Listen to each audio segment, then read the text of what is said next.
الروح تسري والملائك حولنا، طاب المساء والقلب يسبح في بحار الشوق، يحمله الرجاء. أسأل دموع العين عن سر البكاء، وعن الأماني والمعاني، عن معنى الوفاء، وعن الرضا بالله إن حل القضاء، وعن الفؤاد محلقا كالطير في جو السماء.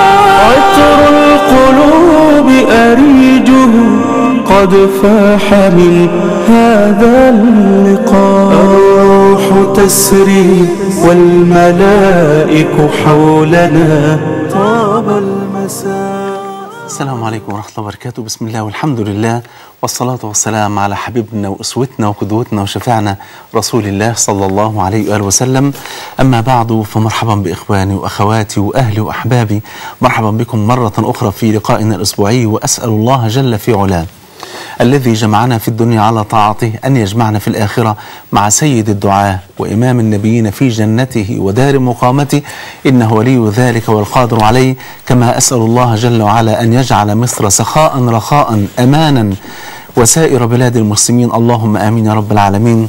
أحبتي في الله، كما تعودنا ببدأ لقائي بالدعاء لمرضى المسلمين. بدعو لوالدي والأخت هدى المصري والأخت سهير المصري والحاج نبيل فارس، والدة مخرجنا الجميل الأستاذ كريم السويفي، والمستشار عبد المنعم فتحي جاري العزيز، والأستاذ هشام عويس، والأستاذ حازم شريف، وجميع جرحى موقعة الاتحادية وجرحى سوريا وغزة، وجميع مرضى المسلمين. أسأل الله العظيم رب العرش العظيم أن يشفيهم. وأدعو وأعزي أهالينا وأحبابنا، أهالي شبابنا الأفاضل اللي أسأل الله سبحانه وتعالى أن يرزقهم الشهادة، شهداء الاتحادية وشهداء سوريا وشهداء غزة. أسأل الله سبحانه وتعالى أن يرحمهم رحمة واسعة وأن يربط على قلوب ذويهم، اللهم آمين يا رب العالمين. درس ليلة بعنوان لا تحسبوه شرا لكم. فعلا لا تحسبوه شرا لكم، بل هو خير لكم. عايزين نتفق أولا على ان كل اللي احنا شايفينه ده والصورة القاتمة اللي احنا شايفينها ديت، كل دوت يعني عايزين نتفق اولا ان المولى عز وجل كما قال النبي صلى الله عليه وسلم: لله ارحم بكم من رحمة الام بطفلها الرضيع. ربنا رحيم، ربنا رحيم. مع هذا المشهد اللي احنا شايفينه ده كله والصورة القاتمة دي، فالله رحيم. الله جل وعلا يقول: ما يفعل الله بعذابكم إن شكرتم وآمنتم وكان الله شاكرا عليما. سبحانه وتعالى. الأمة حبايب قلبي ياما تعرضت لأزمات، ومصر بالذات ياما تعرضت لأزمات لا تخطر على قلب بشر. دي لا أول أزمة ولا آخر أزمة، وياما الأمة ما هتتعرض لأزمات، لكن ربنا سبحانه وتعالى دائما ينجي المؤمنين وينصر أهل الإيمان والتوحيد، ودائما المولى عز وجل يكون مع المظلومين، ويقول جل وعلا: وعزتي وجلالي، بيقول لدعوة المظلوم: لأنصرنك ولو بعد حين. فاطمنوا، طمنوا إن شاء الله إن النصر آتي، وإن إن شاء الله مصر هتستقر وتبقى أحسن بلد في العالم، وهي أحسن بلد في العالم. لكن كل اللي بقوله عن الأحداث اللي فاتت دي كلها إن دي توابع الزلزال. كنا في سنة 92 لما حصل الزلزال في مصر، فكنا بعد الزلزال بحوالي أسبوع كده حصل رجة جامدة كده، فتخضينا في إيه يا جماعة، زلزال تاني؟ قالوا لأ. علماء الزلازل قالوا دي توابع الزلزال. إزالة النظام السابق، اتشال الرأس لكن ما اتشالش الجسد. الجسد ما زال موجودا. الناس اللي كانوا تبع النظام السابق والمستفيدين من النظام السابق كلنا متفقين انهم ما زالوا موجودين بينخروا في عظام الامه. الانسان اللي كان متعود انه ينهب من اموال الغلابه والفقراء في مصر بالمليارات، ما عندوش استعداد النهارده انه يكسب 2000 و3000 و10000 و20، لان الموضوع كان بالنسبه له حاجه يعني مش سهله. وكان عنده امتيازات لا تخطر على قلب بشر، كان الموضوع بالنسبة له مفتوح تماما. فلما يجي النهاردة يلاقي قيود وضوابط، ونقول في أخلاقيات وفي أمانة وفي ما فيش سرقة وما فيش رشوة وما فيش، الموضوع ده طبعا مرفوض عندهم تمام من الألف للياء. وبالتالي بدأوا يتسعروا في ان هم ينفقوا كل أموالهم اللي جابوها دي كلها على خراب البلد. وإن شاء الله لن يمكن الله عز وجل هؤلاء المجرمين من خراب مصر. مصر محفوظة بإذن الله سبحانه وتعالى. الآية اللي احنا ذكرنا بها عنوان الدرس وصدرنا بها عنوان الدرس، لا تحسبوه شرا لكم بل هو خير لكم، آية في سورة النور. حينما وكان مناسبة نزول الآية ديت حينما ابتليت أمنا عائشة الزهرة النقية التقية التي نبتت في حقل الإسلام وسقيت بماء الوحي وتربت بين يدي من رباه الله عز وجل ليربي به الكون كله صلى الله عليه وسلم، اتربت بين ايدين النبي صلى الله عليه وسلم وتتهم في عرضها. كان الأمر صعب جدا، وانقطع الوحي شهرا كاملا ولا يدري النبي ماذا يقول، مع أنه يعلم أن زوجته هي الطاهرة المطهرة المبرأة، لكن لا يستطيع النبي أن يتكلم كلمة بلا وحي، إن هو إلا وحي يوحى. وأكبر دليل على أن القرآن مش من عند النبي صلى الله عليه وسلم، كما كان بعض المستشرقين بيتكلموا، بعض الكفار بيقولوا انه كان القرآن من عند محمد صلى الله عليه وسلم. لو كان القرآن من عند النبي صلى الله عليه وسلم لم يكن ابدا ليتحمل انه يترك زوجته وحبيبته تبتلى هذا البلاء، وهو كمان يبتلى معها هذا البلاء لمدة شهر ولا يقول اي قرآن.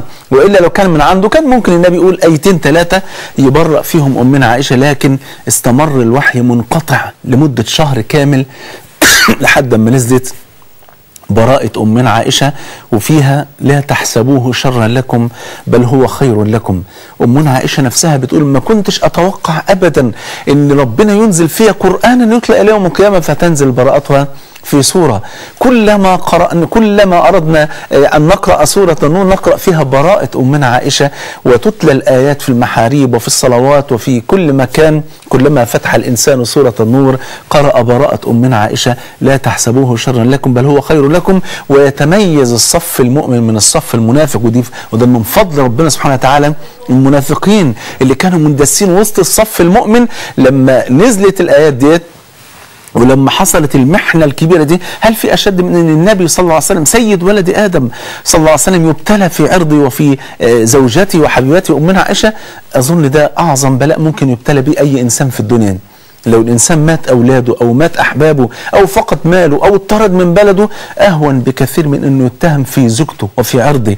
ورغم ذلك المولى عز وجل جعل هذه الفتنة من أجل أن يميز الصف المؤمن من الصف المنافق، فاتضحت الصورة وظهر الصف المنافق. وده اللي حاصل الآن في مصر يا أهل مصر. اللهم لك الحمد والمنة يا رب العالمين. الصورة بقت واضحة جلية رغم الإعلام العميل اللي ليل ونهار عمال بيقلب الحقائق، قلب الظالم مظلوم والمظلوم ظالم، وخلى القاتل مقتول والمقتول قاتل، حول الدنيا كلها. يعني سبحان الله، اللي مقتول من هنا بيقولوا لا ده مقتول من هنا، مع انه كلهم مصريين ومش عايزين التفرقه ديت. احنا غالي علينا قوي الدم المصري ودم اي مسلم ودم اي حد على فكره، وغالي علينا دم اي واحد عايش على ارض مصر مسلم كان او مسيحي. احنا مش عايزين اي قطره دم تنزف على ارض مصرنا الحبيبه. فعشان كده بنقول يا جماعه، الاعلام المضلل، الاعلام العميل، الاعلام اللي قابض الثمن، اللي عمال يزيف الحقائق، اللي عمال يعادي مصر، اللي عمال يخرب في مصر، اللي عمال يولعها وعمال يشعللها عشان يخرب يعني الفترة اللي احنا عايشينها ديت او الحياة اللي احنا نفسنا نعيشها. كل دوت ان شاء الله ابتدى يظهر، وابتدت الناس تشعر بالحقائق، وابتدت الناس تعرف الحقيقة فين. شوف فتنة تحصل والناس تقول خلاص البلد راحت. البلد عمرها ما تروح، صدقوني. واحد بيقول لي انت على طول متفائل، قلت له ايوه على طول متفائل، لاني دائما ارفع شعار، ما بقولش يا رب عندي هم كبير، ولكن بقول يا هم عندي رب كبير عظيم ودود رحيم. ان شاء الله كل الازمات دي هتعدي، وكل الازمات دي هنقعد نفتكرها كذكريات.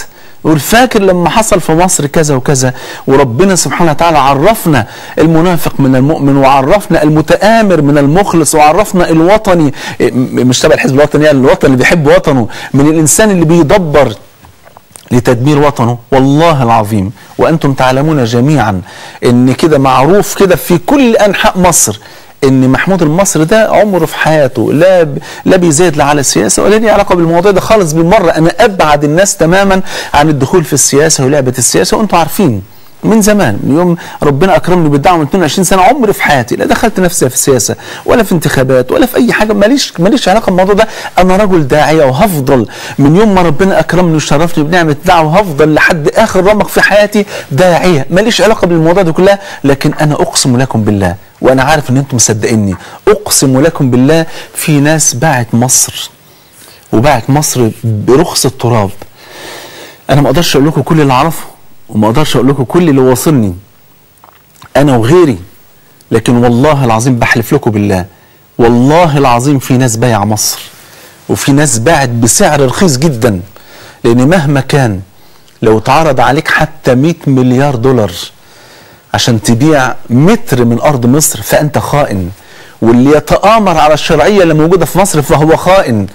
واللي سبحان الملك يعني حينما تسمع بعض العقلاء، انا الحقيقه اصلا رافض المسمى، رافض ان يسمى فلان اسلامي وفلان غير اسلامي. يا جماعه كلنا مسلمين وكلنا مصريين وكلنا ركاب سفينه واحده، والله العظيم لا قدر الله لو غرقت السفينه كلنا هنغرق. فعشان كده محتاجين كلنا نحط ايدينا في ايدين بعض، مسلمين مسيحيين، زي ما بيسموا بقى اسلاميين غير اسلاميين، لازم نحط ايدينا في ايدين بعض عشان نشوف بلدنا ونشوف حال بلدنا، وما تبقاش المساله مساله حظوظ نفسيه وبس، وحظوظ نفس حظ النفس وبس، وفيها لخفيها. بلاش الكلام ده، بلاش الكلام ده. دي ارزاق ربنا بيوزعها وارزاق ربنا بيقسمها. وفي النهايه اهدي هذه الكلمه لكل اطياف اهل مصر كلهم، مسلمين مسيحيين ثوار غير ثوار، اسلاميين غير اسلاميين، والله العظيم كلنا مروحين. شوف بقى ايه اللي يسعدك ان انت تلقى الله عز وجل بيه. تحب ان انت تلقى الله وانت خائن لهذا الوطن براحتك، تحب تلقى الله عز وجل وانت مخلص لهذا الوطن اللي انت عشت فيه وتربيت فيه، يبقى ربنا يبارك في عمرك يا رب العالمين، وربنا يا رب يهدي الجميع. عايز اقول لكم انا برضو متفائل، وفي عز الازمات دي كلها انا برضو متفائل، وان شاء الله مصر هتقوم وتبقى احسن بلد في الدنيا كلها، وبرضو متفائل. مصر وصية النبي، ما تصلوا عليه صلى الله عليه وسلم. النبي قال كما عند مسلم وانتم عارفين، ان هو الا وحي يوحى، صلى الله عليه وسلم قال انكم، بيقول الكلام ده للصحابه، انكم ستفتحون مصر وهي بلد يسمى فيها القيراط، فاذا فتحتموها فاستوصوا باهلها خيرا. خد بالك، فاستوصوا باهلها، دي روايه مسلم. فاستوصوا باهلها خيرا فان لهم ذمه ورحمه، لان هاجر ام اسماعيل جد النبي صلى الله عليه وسلم كانت مصريه. خدت بال حضرتك؟ فان لهم ذمه ورحمه. مصر غاليه قوي عند ربنا، تخيل حضرتك. والله تخيل ان مصر ذكرت في القران، انا قلت الكلام ده قبل كده بس معلش اذكر بيه مره ثانيه.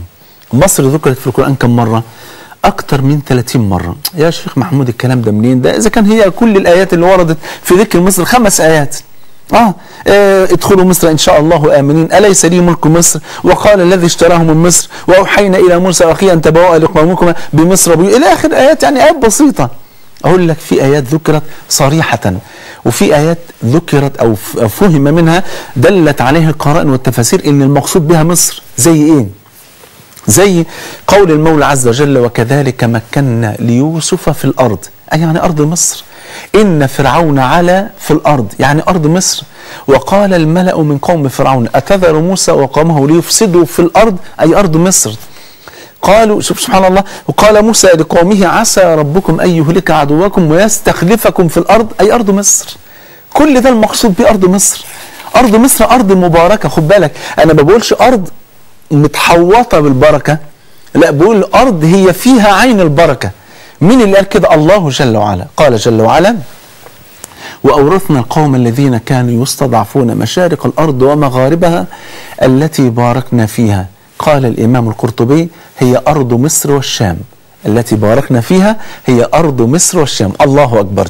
أرض مصر أرض مباركة لأن دخلها عدد كبير من الأنبياء وعاش فيها عدد كبير من الأنبياء، نبي الله إدريس، إبراهيم، إسماعيل، لوط، يوسف ويعقوب، موسى وموسى وهارون، سيدنا عيسى، شوف كل دولت، يوشع بن نون، عيسى بن مريم، إرميا، دانيال، كل دولت جاءوا وعاشوا في أرض مصر، أرض الأنبياء. شوف العدد الأنبياء اللي أنا ذكرتهم قد إيه. المولى عز وجل أقسم جل وعلا في كتابه بطور سيناء، قال جل وعلا: والتين والزيتون وطور سينين وهذا البلد الأمين لقد خلقنا الإنسان في أحسن تقويم. والتين والزيتون كناية عن بيت المقدس التي كان فيها عيسى عليه السلام، وطور سينين أي طور سيناء التي ناجى عليها موسى ربه جل وعلا، وهذا البلد الأمين أي مكة التي شرفها الله عز وجل ببعثة النبي محمد صلى الله عليه وسلم في هذه الأرض المباركة. يبقى شوف أرض كلها بركة عاملة إزاي. طيب تعال نشوف مصر فيها أثر من آثار جنة الرحمن جل وعلا. قال صلى الله عليه وسلم كما في الحديث الذي رواه أحمد بسند صحيح: 4 أنهار من أنهار الجنة، سيحان وجيحان والنيل والفرات، 4 أنهار من أنهار الجنة كما أخبر الصادق الذي لا ينطق عن الهوى صلى الله عليه وآله وسلم. أكرم الله عز وجل أرض مصر بأن كان فيها مين؟ كان فيها هاجر أم إسماعيل أصلا مصرية، ماريا القبطية التي أنجب النبي صلى الله عليه وسلم منها إبراهيم عليه السلام ابنه الذي مات، أم آسيا امرأة فرعون التي سطرت أعظم صفحة مشرقة في الثبات على دين الله جل وعلا حينما آمنت بالله جل وعلا وكفرت بفرعون ومن مع فرعون، وأراد فرعون أن يقتلها، فقالت: رب ابن لي عندك بيتا في الجنة ونجني من فرعون وعمله ونجني من القوم الظالمين. فأطلعها الله عز وجل على بيتها في الجنة، فابتسمت قبل أن تصل إليها الصخرة التي ألقوها عليها، فماتت قبل أن تصل الصخرة. آسيا امرأة فرعون. خد بالك سيدنا يوسف عليه السلام مكن الله عز وجل له وتقلد الوزارة وهو في أرض مصر، وبقى وزير الاقتصاد، وأطعم الشرق الأوسط كله من خير مصر بفضل الله، والتقى بأبيه يعقوب في أرض مصر وقال: ادخلوا مصر إن شاء الله آمنين. سيدنا موسى عليه السلام نجاه الله عز وجل في أرض مصر حينما شق له البحر الأحمر، لما قال أصحاب موسى: إنا لمدركون، قال: كلا إن معي ربي سيهدين. فجاءت النصرة فأوحينا إلى موسى أن اضرب البحر بعصاك فانفلق فكان كل فرق كالطود العظيم. الله أكبر. كانت النصرة والثبات لسحرة فرعون اللي جم في أول اليوم يريدون الأجر، وفي آخر اليوم كانوا شهداء بررة. سحرة فرعون الذين ثبتوا أمام كيد وبطش فرعون، فضل من المولى عز وجل. مصر فتحها رجل من أهل الجنة، عمرو بن العاص رضي الله عنه وأرضاه، وشارك في الفتح رجل أيضا من أهل الجنة، حواري النبي صلى الله عليه وسلم وابن عمة النبي صلى الله عليه وسلم، الزبير بن العوام. ويعني مش عارف أقول لك إيه، عاش فيها عدد كبير جدا من علماء الأمة الأبرار في هذه الأرض المباركة. وفي آخر الزمان حينما ينزل عيسى عليه السلام كعلامة من علامات الساعة الكبرى، كما ثبت في الحديث الذي رواه مسلم أن النبي صلى الله عليه وآله وسلم قال: والذي نفسي بيدي لا يوشكن أن ينزل فيكم عيسى بن مريم حاكما مقسطا فيكسر الصليب ويقتل الخنزير ويفيض المال حتى لا يجد من يأخذه، حتى تكون السجدة الواحدة خيرا من الدنيا وما فيها. ينزل سيدنا عيسى ويقتل المسيح الدجال، ثم يظهر بعد ذلك يأجوج ومأجوج، الأمم الكبيرة ديت اللي ملأت الأرض فسادا وإفسادا. ثم يأمر المولى عز وجل عيسى عليه السلام أن يحصن نفسه ومن معه من المؤمنين في جبل الطور، في طور سيناء في مصر، فيدخلوا جبل الطور ويتحصنوا جوه الجبل لحد ما سيدنا عيسى يقول: من منكم يرى ما صنع بالقوم وهو رفيقي في الجنة؟ فواحد يبيع نفسه لله ويخرج بره فيلاقيهم كلهم ماتوا. ايه اللي حصل؟ ربنا سلط على يأجوج ومأجوج دود بيكون في أنف الإبل اسمه النغف، فيدخل في أنف يأجوج ومأجوج وينخر لحد ما يوصل للمخ، ويبدأوا يخبطوا في بعض كلهم فيموتوا فيقعون موتى فرسى كموت رجل واحد، وقد امتلأت الأرض من نتن ريحهم. يرجع الرجل ويبشر عيسى عليه السلام، فيجأر عيسى إلى الله عز وجل ويدعو الله أن يخلص الأرض من نتن هؤلاء جميعا، فيرسل المولى عز وجل طيرا في حجم الإبل في حجم الجمال، كل طير ياخد واحد ويرميه في البحار، ثم يرسل مطرا شديدا يغسل الأرض فيجعلها كالمرآة. الله أكبر. هي دي مصر، هي دي مصر يلي بعض الناس من اللي عايشين بينا مش عارفين قدر مصر ولا مكانة مصر. مصر غالية قوي، غالية قوي عند ربنا، مصر غالية قوي عند نبينا صلى الله عليه وسلم. لو ما كانش النبي يعرف أو يعلم أن مصر دي إن شاء الله ستكون يعني بداية الخلافة الإسلامية ستعود من أرض مصر، ما كان النبي يوصي بمصر وبأرض مصر خيرا أبدا، لأن النبي عارف أن مصر بلد محورية، بلد هي أم الدنيا كما يقولون. حتى زمان كانوا يسموا مصر إيه؟ كانوا يسموها مصر المحروسة. مصر المحروسة هي فعلا محروسة بعين الله سبحانه وتعالى، محروسة بقدرة الله سبحانه وتعالى، ومهما تآمر المتآمرون.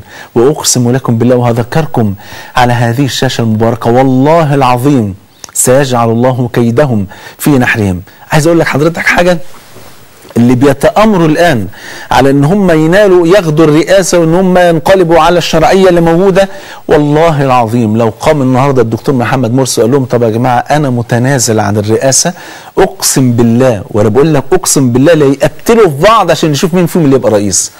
الموضوع حظ نفس، الموضوع حظ نفس. في حاجة اسمها ضوابط الامر بالمعروف والنهي عن المنكر. ده انا لو افترضت ان هم بينهوا عن المنكر، ده بينهوا عن المعروف بينهوا عن المعروف وبيأمروا بالمنكر. يعني هم الآية عندهم معكوسة، الموضوع عندهم متلخبط تماما. واخد بال حضرتك؟ ده انا بقول لك حتى لو كنت انا في حياتي الشخصية هنهى عن منكر في مكان ما فسيترتب على ذلك المنكر منكر اكبر، يحرم علي ان انا انهى عن المنكر في ذلك الوقت. دي قاعدة شرعية. اسألوا علماء الأصول عن هذه القواعد، دي قاعدة شرعية.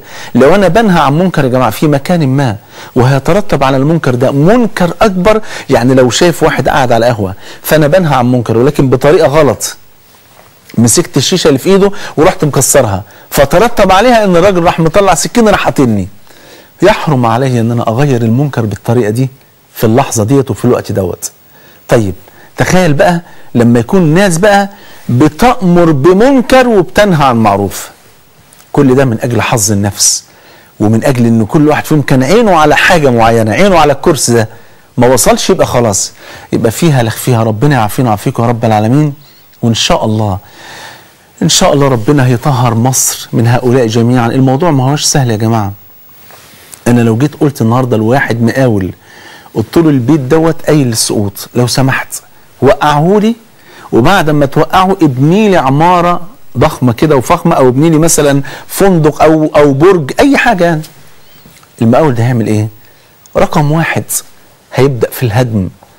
في اثناء الهدم يا جماعة شيء طبيعي عادي جدا ان يجي حجر يخبط في الشارع ده، ولا يخبط في عربية هنا، ولا يخبط في واحد يعوره. هدم، تعمل بتهدم. وبعد ما بتهدم الهدم سهل جدا، ممكن نحط كده ايه حزام ديناميت حوالين العمارة ديت، وفي لحظة كده بالريموت كده العمارة دي نزلت على الأرض في لحظة. عمارة كاملة. ممكن تكون العمارة دي كام دور؟ ممكن تكون العمارة ديت 100 دور، مفيش مشكلة. أنت شفت في مبنى البرج العالمي البرج التجاري اللي كان في أمريكا، البرجين في خبطتين طيارتين خلاص إيه؟ نزلوا البرجين. كام؟ 112 دور. فممكن يكون 100 دور ويخلص في خبطة واحدة. لكن عشان تبني مرة تانية بقى 100 دور هتعمل ايه؟ هتشيل الانقاض بس كده، تشيل انقاض بس في 6 شهور. خد بالك وركز معايا، دي عمارة، دي مش دولة. بالله عليك ركزوا في النقطة دي. هتشيل الانقاض في 6 شهور. انقاض عمارة 100 دور، 6 شهور بتشيل انقاض، وكمان 3-4 شهور بتحفر عشان تعمل اساسات قوية جدا ل 100 دور تانيين عشان العمارة تبقى ثابتة، والا لو بنيت على الارض العمارة دي هتنزل مرة تانية. فانا عشان النهارده هبني تاني لازم اطهر. شلت الردم ده كله، وبعد ما شلت الردم ابتديت احفر وارمي اساسات، وبعد كده ببتدي ابني بلد استطاع شبابها ورجالها ونسائها وكل كوادرها انهم يهدموا نظام ظالم جسم على صدور المصريين 30 سنة ظلم وتجويع وفساد وفيروسات وسرطانات اتزرعت لنا في القمح. يعني حتى بعضهم كان بيقول، قالوا في الاول طب نزرع لهم الفيروسات والسرطانات والحاجات فيروسات الكبد والحاجات دي كلها في الخضره والفواكه، قالوا مش كفايه. وزير الزراعه اللي كان ماسك مصر ايامها اسال الله ان يعامله بعدل يا رب العالمين، هو سبب كل اللي احنا فيه ده كله. فقال لهم لا مش كفايه، لان في ناس ما بتاكلش فاكهه، ده في ناس فقراء مش لاقيه تاكل. قال له طب نعمل ايه؟ قال لا اغرسوا احقنوا السرطانات ديت في القمح نفسه، لان ما فيش حد يستغنى عن العيش. ممكن الانسان يستغنى عن الفاكهه، ممكن يستغنى عن حاجات كتيره الا العيش، الخبز. فعملوا السرطانات ديت فين؟ في حقول القمح. فناس كتيره طبعا كلت، في منهم اللي ربنا نجاه وفي منهم اللي لم يتحمل فجاله المرض. وجيش ربنا يعافينا ويعافيكم، جيش من السرطانات والفيروسات، فيروس الكبدي والكلوي، واديكم شايفين المستشفيات مليانه قد ايه، وفي ناس مستنيه، طوابير مستنيه. ربنا يا رب يشفي جميع مرضى المسلمين. تخيل بقى حضرتك نظام فاسد بالمنظر ده، وكانت جذوره جامده جدا فوق ما تتصور. اتهدم النظام، انا مش عايز اقول النظام كله، الراس بس اللي اتهدمت والجذور ما زالت موجوده. ايه المطلوب من الناس اللي جايين يحكموا مصر الان؟ المطلوب بعد ما اتهدمت العماره لازم يشيل الانقاض في 6 شهور. ده لو افترضنا انها عماره واحده 6 شهور بتشيل انقاض، وبعدين و6 شهور تانيين بتحفر عشان ترمي اساسات، وبعدين نبتدي بقى نبني ونطلع خلال 6 شهور كمان تبتدي تشوف ثمره بعد 1.5 سنة. ده لو عماره يا حبايب قلبي. فنصبر شويه، الله يبارك فيكم. الله يبارك فيكم. المشكله القائمه حاليا ممكن تتحل على مائده الحوار السياسي. وانا دايما كنت بقول يا جماعه بلاش نحل مشاكلنا السياسيه في قنوات فضائيه، والله العظيم بتبقى مصيبه. الكاميرا دي مشكله، بعض الناس اللي عندهم مرض في قلوبهم ما بيتحملوش الكاميرا خالص بالمره. ليه؟ بدون انا قاعد انا وانت قدام الكاميرا وانت معارض وانت كذا، واخد بالك زي ما بيسموها يعني، وانا ارفض التسميه ديت اسلامي وغير اسلامي. احنا بنقول كلنا مسلمين وكلنا مصريين، وانا ارفض التفرقه بين المصريين. عايزين كلنا يا جماعه نستشعر المساله دي. حذرت من الكلام ده امتى يا جماعه؟ حذرت من الكلام ده من حوالي 12 سنه. لما كان دائما يقال الاسلاميين وغير الاسلاميين، الاسلاميين، كنت بقول يا جماعه بلاش الكلمه ديت، لان الكلمه ديت هتعمل يعني هتوسع الفجوه كبيره جدا جدا بين المصريين بينهم البعض. هيبقى هنا في جبهه وهنا جبهه، دي بتكره دي بتكره دي. مفيش داعي لكده، مفيش داعي لكده. كلنا مصريين وكلنا ركاب سفينه واحده، وكلنا لو قامت حرب النهارده ربنا يعافينا ويعافيكم يا رب العالمين، قسما بالله العظيم الكل هيحط ايده في ايد بعض. المسلم مع النصراني، والمسلم والنصراني، والمسلم السني والليبرالي والعلماني، الكل ايده في ايد بعض. في حرب 6 اكتوبر العاشر من رمضان سنه 73 حدش في الدنيا كان بيقول انت مسلم ولا نصراني، انت اسلامي ولا غير اسلامي. كلنا كنا ركاب سفينه واحده، والكل مسلم ونصراني كانوا على جبهه القتال بيقولوا كلهم على نفس او على قلب رجل واحد الله اكبر. فجاء النصر بفضل الله سبحانه وتعالى.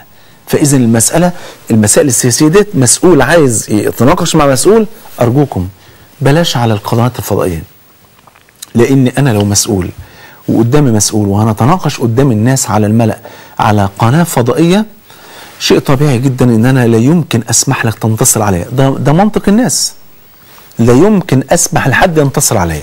فبالتالي لابد ان انا ايه، حتى لو انا شايف رايي غلط احاول انتصر، عشان في النهايه ما اطلعش كده وانا عامل كدهوت وبقول يعني انا يعني سلمت النمر ورفعت الرايه ان انا ايه، ان انا اللي غلطان.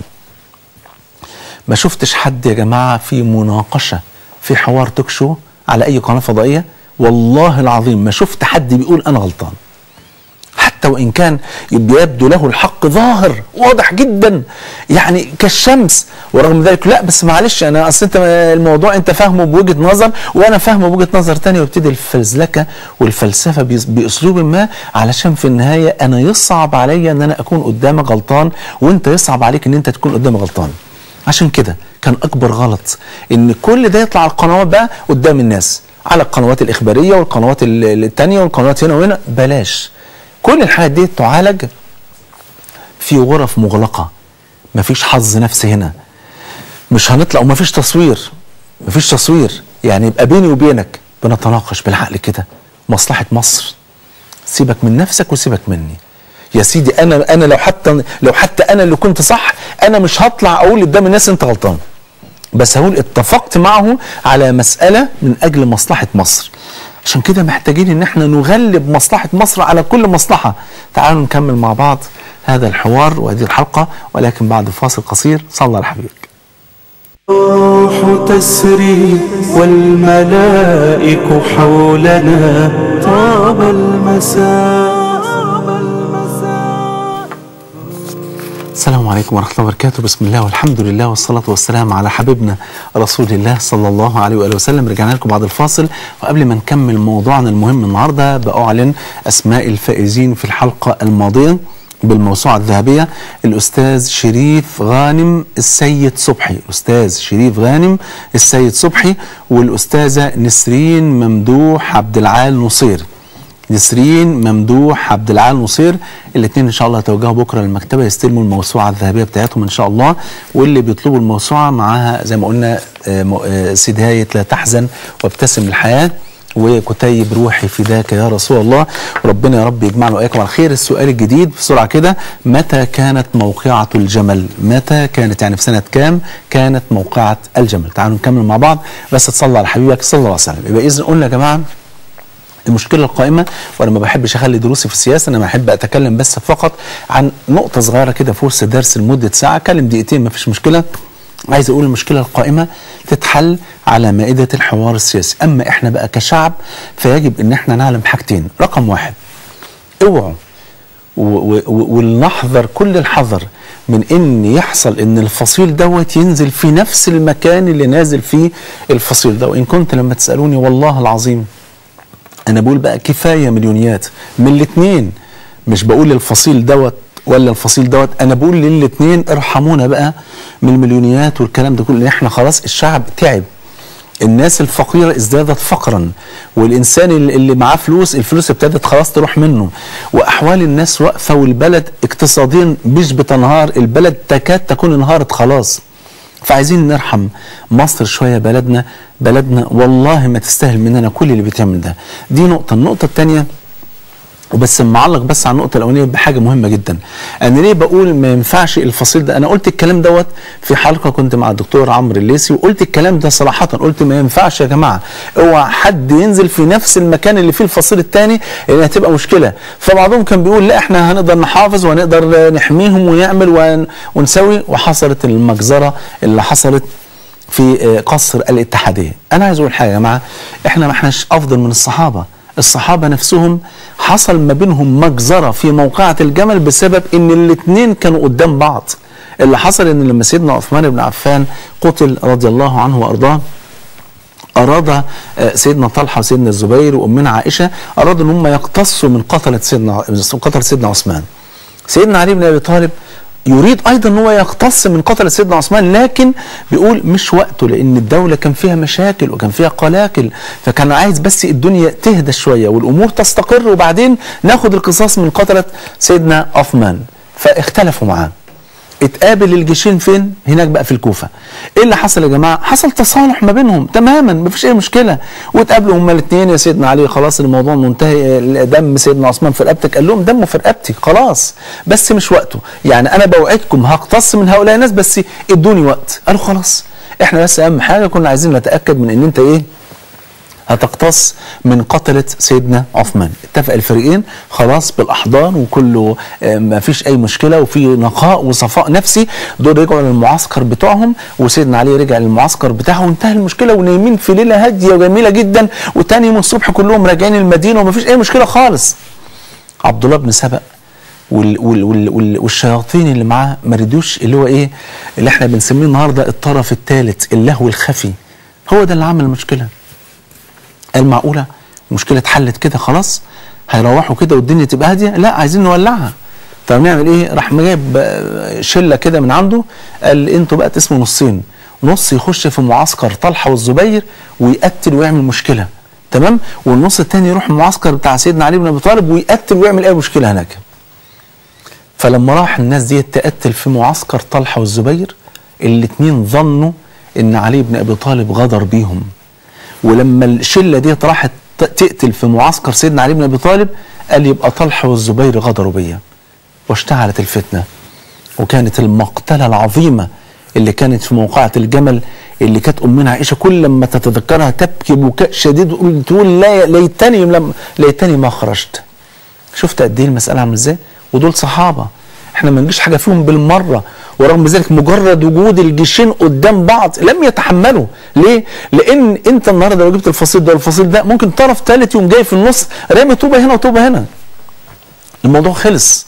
وما دام طوبه واحده اترمت بتحصل مجزره، وزي ما قلت الدم المصري عندنا غالي جدا جدا. النقطه الثانيه اللي عايز اقولها، والله العظيم وبقول كلمة حق أقسم بالله عز وجل، أنتم تعلموا جيدا أن أنا عمري ما دخلت نفسي في الكلام في السياسة، لكن أنا بقول كلمة لله وصدقوني، وأنا واثق أن أنتم مصدقيني. الناس اللي عمالة الفصيل اللي جبهة الإنقاذ والكلام الكبير دوت، الناس دي اللي عايزة تقضي على شرعية الدكتور محمد مرسي. طيب أنا هصور لكم صورة بسيطة جدا. نزلوا وقالوا الشعب يريد اسقاط النظام، حلو كده، واسقاطوا الدكتور محمد مرسي، حلو، وجم عينوا واحد تاني من عندهم بقى ايا كان بقى، ده ما كانوش هيقتلوا بعض قبل ما يعينوا واحد يعني، بس انا اقول يعني ايه، كانوا حلوين مع بعض وجمال ولزاز، وكل واحد كده اثر التاني على نفسه، فواحد منهم بقى ايه، بقى رئيس. ايه اللي هيحصل؟ الفصيل التاني هينزل لك برضه ثوره ويقول لك الشعب يريد اسقاط النظام، فيوقعوا، فيجي الفصيل الثاني يقوم عامل برضه مظاهره للفصيل الاولاني، والشعب يريد اسقاط النظام. صدقوني ورب الكعبه هندخل في نفق مظلم، هنضيع كل حاجه، هنقضي على الاخضر واليابس في ارض مصر. عشان كده بقول المصلحه ان احنا نشوف حل يا جماعه، او هم يشوفوا حل على مائده التحاور السياسي، يقعدوا مع بعض هم كسياسيين، مش قدام كاميرات، الله يبارك فيكم، لوحدهم كده في غرف مغلقه كده، ويبقى الجلسه دي لله سبحانه وتعالى، ويقعدوا يتفاهموا مع بعض. ودايما بيقولوا كده ايه، لازم يكون الكل ماشي على مبدا شعره سيدنا معاويه. شعره معاويه اللي هي ايه؟ اذكر لكم واذكركم بالموقف الجميل اللي حصل من سيدنا معاويه في يوم من الايام.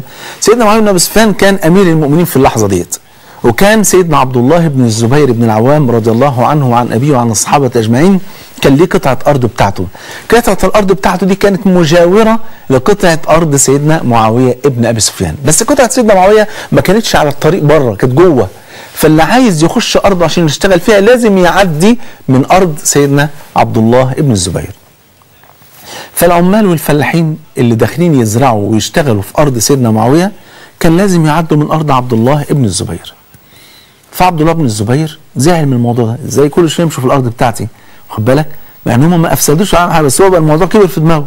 فراح كاتب رساله من عبد الله بن الزبير ابن حواري رسول الله صلى الله عليه وسلم وابن ذات النطاقين الى معاويه ابن هند بنت عتبه آكلة الأكباد. يعني معاوية بن أبي سفيان أمه اسمها هند بنت عتبة. هند بنت عتبة دي كانت من أكبر المحرضات على قتل سيدنا حمزة بن عبد المطلب في غزوة أحد، وهي اللي راحت لوحشية وقالت له الذهب بتاعك كله ليك على أن تقتل حمزة. واخد بالك؟ فاتشجع، وطبعا جبير بن مطعم قال له وأنت كمان هتبقى حر لوجه الله زي ما بيقولوا كده، واخد بالك، لو قتلت حمزة. لأنه كان قتل إيه؟ عمه. فقال لي خلاص مصلحة حلو قوي، هتعتق واخد الذهب بتاع هند بنت عتبة. فلما قتل حمزة أسد الله وأسد رسول الله صلى الله عليه وسلم، جاءت هند بنت عتبة وراحت فاتحة بطن حمزة وطلعت الكبد بتاعه وأكلت حتة منه ثم لفظتها. فعشان كده بعت له بيقول له إيه؟ بيقول له إلى معاوية بن هند بنت عتبة آكلة الأكباد. أما بعد، فإذا وصلتك رسالتي فامنع عمالك عن أرضي وإلا سترى مني سوءا. رسالة قوية جدا جدا، ورسالة يعني أنا مستغرب لها. يعني بس سيدنا عبد الله بن الزبير رضي الله عنه وعن الصحابة أجمعين كان يعني عنده حتة يعني بيغضب شوية رضي الله عنه، عشان احنا بشر كلنا، غضب شوية فبعت الرسالة دي. وصلت الرسالة إلى سيدنا معاوية بن أبي سفيان. تخيل أمير المؤمنين بقى، خد بالك، رئيس جمهورية، واحد من الرعايا اللي عنده بعت له رسالة بيهدده، بيقول له يا ابني كذا، بيشتمه بأمه، وبيقول له يا ابني آكلة الأكباد لو يعني امنع بقى عمالك عن أرضه إلا سترى مني سوءا. فمعاوية بن أبي سفيان راح جايب ابنه قال له بص الرسالة دي لسه جاية من عبد الله بن الزبير، إيه رأيك؟ قال له رأيي أو أرى أن ترسل له جيشا أوله عندك وآخره عنده ليأتوك برقبته. هي دي محتاجة كلام، على طول يبعت له جيش كده ويجيب رقبته في لحظتها. فقال له ألا أدلك على خير من ذلك وأوصل رحمه؟ إيه رأيك؟ أقول لك على حاجة أحسن من كل ده؟ قال له خير، قال له هات ورقه وقلم. فجاب له ورقه وقلم. فمعاويه بن ابي سفيان كتب ايه؟ اسمع اخويا وحبيبي، الله يبارك في عمرك، اسمع الكلام بقى ده. قال من معاويه بن ابي سفيان الى عبد الله بن الزبير ابن حواري رسول الله صلى الله عليه وسلم وابن ذات النطاقين، سلام الله عليك. فإذا وصلتك رسالتي فاضمم، يعني خد، فاضمم أرضي إلى أرضك وعمالي إلى عمالك، فوالله لو كانت الدنيا بيني وبينك لآثرتك بها، والسلام. أنا متخيل الرسالة، الرواية بتقول كده، بتقول لما وصلت الرسالة لعبد الله بن الزبير ومسكها كده وقرأها بكى ودعا لسيدنا معاوية بن أبي سفيان، وبقى خجلان جدا انه بعت له رساله زي كده. هي دي الشعره، وهو قال كده. شوف قد ايه ان ما حصلش حاجه بينه وبين اي حد الا اذا شدوا ارخيت انا، واذا شددت انا ارخوا هم. الناحيه دي ترخي، الناحيه دي تشد، الناحيه دي تشد، الناحيه دي ترخي، الدنيا تبقى ايه؟ ماشيه شويه. جلسات الحوار ديت بيبقى فيها شيء من التنازلات ولو بسيطه جدا، وعلى فكره مش عيب، مش عيب ان الجبهه اللي قدام الرئيس الجمهوريه تقدم تنازلات، ومش عيب ان الرئيس برضه يقدم بعض التنازلات، مش عيب على فكره ولا حرام. كل ده عشان خاطر البلد، عشان البلد تمشي. بل احيانا الاشياء دي بتكشف بقى المتآمرين. احنا معترضين على الاعلان الدستوري، طب انا تنازلت لكم عن حته معينه، تمام؟ احنا برضه معترضين، طب تنزلت عن حته ثانيه، احنا ما زلنا معترضين. كده الامور ايه؟ بتتكشف. يبقى الموضوع مش موضوع اعلان دستوري، الموضوع موضوع حاجه في نفوس هؤلاء الناس. ربنا يعافينا ويعافيكم يا رب وينجي مصر. عشان كده بقول يا جماعه عايزين نحافظ على دماء المصريين، اصل ما فيش مصلحه في النهايه من ان ننزل فصيل هنا وفصيل هنا ويشتبكوا ببعض ونقلبها بحر من الدماء. في النهايه والله العظيم احنا الخسرانين. مصر محتاجه سواعد هؤلاء الشباب. كان بيصعب عليا جدا وكنت في قمه الحزن والنكد لدرجه الاسبوع اللي فات ده كله والله ما طلعت في اي حاجه. انا عندي حلقه يوم الثلاث وحلقه يوم الاربع، انا ما طلعتش لا في دي ولا في دي من شده الهم والحزن والمرض. انا جاي النهارده بالعافيه والله العظيم من شده الحزن، ما بننامش. ليه؟ حزنانين وقلقانين على بلدنا. لكن زي ما بقول لك اللي مخلي الواحد الحمد لله انه متفائل ان ربنا لازم هيحفظ مصر ان شاء الله، ان شاء الله بوعد من الله سبحانه وتعالى ان دي ارض كلها بركه. ووصيه النبي عليه السلام كل دي مطمناني انا شخصيا ان مصر ان شاء الله هتعدي من كل الكبوات ديت وهننسى كل الالام دي كلها. بس عايز اقول دم المصري غالي، غالي يا جماعه، سواء من هنا او من هنا. انا مرضاش ان تهراق قطره دم من واحد مسيحي في مصر، مش مسلم، من واحد مسيحي. ده هذا ما ندين الله به سبحانه وتعالى، ان احنا فعلا ما نتمناش ان حد في الدنيا يصاب باي مكروه يا جماعه. لمصلحه مين؟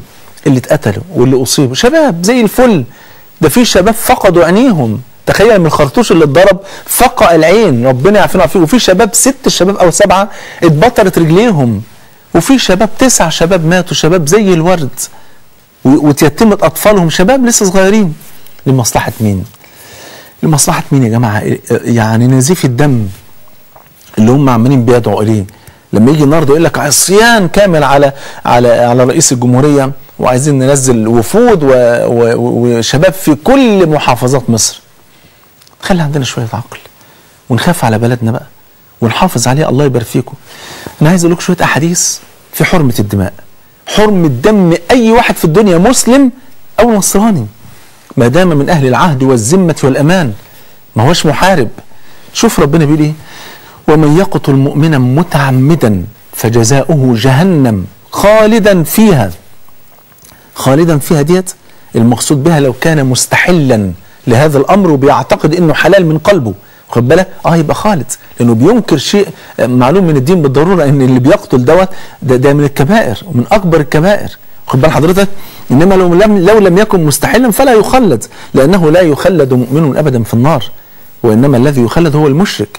فبيقول ومن يقتل مؤمنا متعمدا فجزاؤه جهنم خالدا فيها وغضب الله عليه ولعنه، يعني طرده من رحمته واعد له عذابا عظيما. اسمع كلام حبيبك صلى الله عليه وسلم يقول كما في الصحيحين: اجتنبوا 7 الموبقات، وكان منها قتل النفس. التي حرم الله. اسمع لكلام حبيبك كما عند الطبراني في الكبير بسند صحيح: أبى الله أن يجعل لقاتل المؤمن توبة، برضو إذا كان مستحلا، أما لو لم يكن مستحلا فالله عز وجل يتوب عليه. عند النسائي بسند صحيح، انا عمال بقرا لك احاديث كده عشان تشوف بس الفاظ الحديث عامله ازاي. يقول صلى الله عليه وسلم: اول ما يحاسب به العبد الصلاه، واول ما يقضى بين الناس في الدماء. يبقى الصلاه اول حاجه نتحاسب عليها من حق الله، والدماء اول حاجه نتحاسب عليها من حق المخلوق. حق الخالق الصلاه، حق المخلوق الدماء. دي اول حاجه نتحاسب عليها الصلاه، ودي اول حاجه نتحاسب عليها الدماء.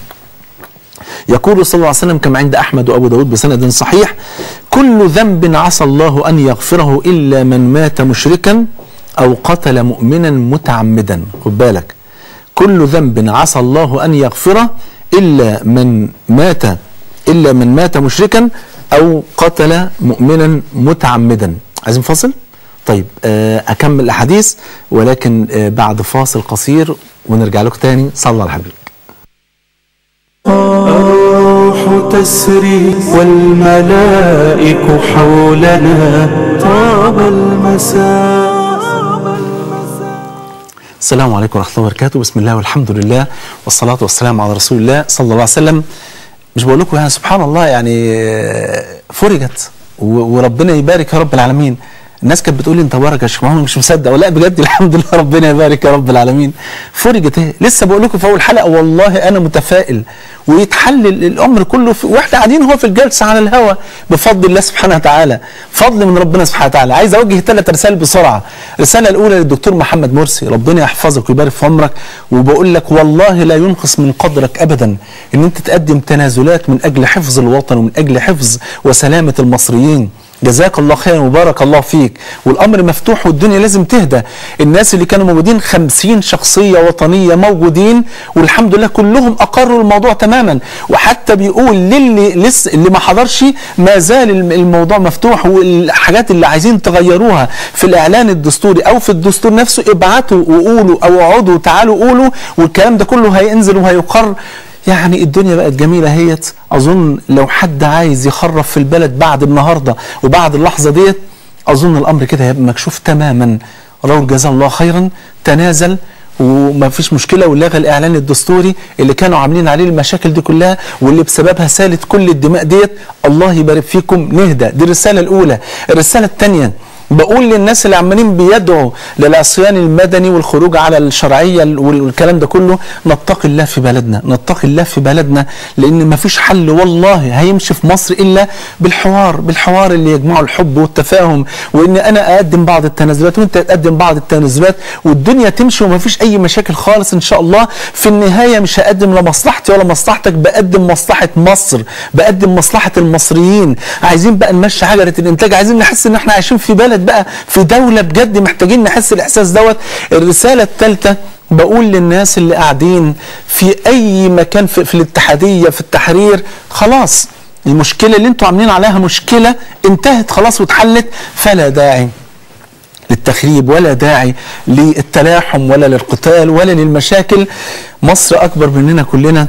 كنت أتمنى يعني أكمل معاكم لكن وقت الإعلان يعني النتيجة يعني خد وقت الحمد لله رب العالمين، وأنا سعيد جدا. مش مهم أنا قلت إيه، المهم الحمد لله رب العالمين وأنا في قمة سعادتي، وأنا بعتبر الحلقة دي أسعد حلقة في حياتي كلها، لأن في كل الحلقات أنا أذكركم بالله سبحانه وتعالى، إنما هذه الحلقة بالذات وتذكروا هذه الحلقة، وأرجو إن إحنا ما ننساش. أنا عن نفسي مش هنساها أبدا، إن في أول الحلقة بشرتكم وأنا والله لا أعلم شأن، أنا ماليش علاقة يعني بالرئاسة، ما أعلم إلا هيحصل، لكن ربنا قدر إن في الحلقة ديت أنا بقول لكم في أول حلقة أنا مستبشر، لأن مصر هي وصية النبي صلى الله عليه وسلم، ذكرت في القرآن أكثر من 30 مرة، وإن شاء الله هي محفوظة بحفظ الله سبحانه وتعالى. ويجي فاصل في وسط الحلقة إن نعلن إن سيادة الرئيس تنازل عن الإعلان الدستوري من أجل حفظ دماء المصريين.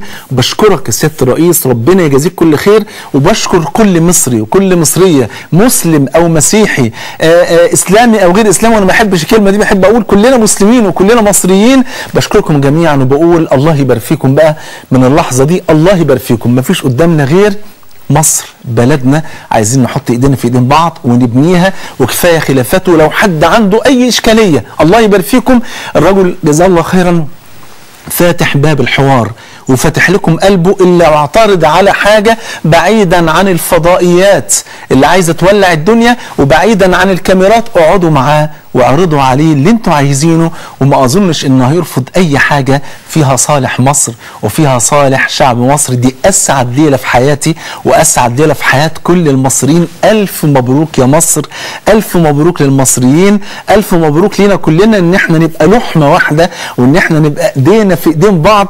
انا النهاردة يعني مش قادر اقول لكم انا اسعد انسان في الدنيا النهاردة ان تحقن دماء المصريين. لو حد بعد اللحظة ديت بعد التنازل عن الإعلان الدستوري أراد أن يثير فتنة في مصر، هتعرفوا يا إخواني ويا أحبابي من أهل مصر مين اللي بيتآمر على مصر من اللحظة ديت ومين اللي عايز خير مصر. أسأل الله جل وعلا أن يحفظ مصر سخاء رخاء أمانا وسائر بلاد المسلمين. اللهم احفظ مصرنا الحبيبة، اللهم احفظ مصرنا الحبيبة، اللهم احفظ مصرنا الحبيبة. اللهم ألف بين قلوب المصريين، اللهم ألف بين قلوب المصريين. اللهم وفق رئيس الدولة إلى كل خير، ووفق بطانته إلى كل خير، ووفق كل مصري لخدمة مصر يا رب العالمين. وأغث إخواننا وأحبابنا من أهل فلسطين وسوريا. اللهم احقن دماءهم يا رب العالمين، اللهم احقن دماءهم يا رب العالمين، اللهم احقن دماءهم يا رب العالمين. اللهم اجمعني وإياكم في الفردوس الأعلى مع الحبيب المصطفى، وأتمم لنا اللذة يا الله بالنظر إلى وجهك الكريم في غير ضراء مضرة ولا فتنة مضلة. والله العظيم بحبكم في الله. وصلى الله على نبينا محمد وعلى آله وصحبه وسلم، والسلام عليكم ورحمة الله وبركاته.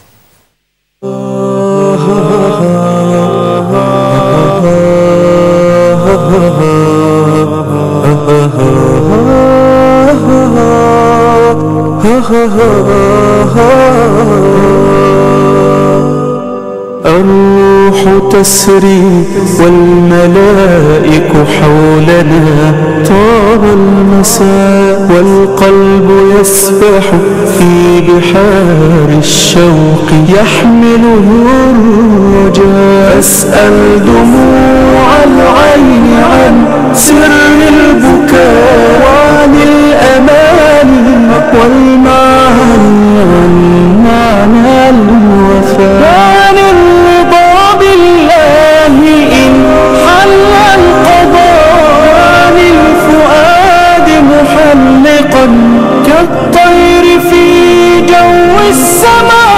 عطر القلوب أريجه قد فاح من هذا اللقاء. الروح تسري والملائك حولنا، طاب المساء.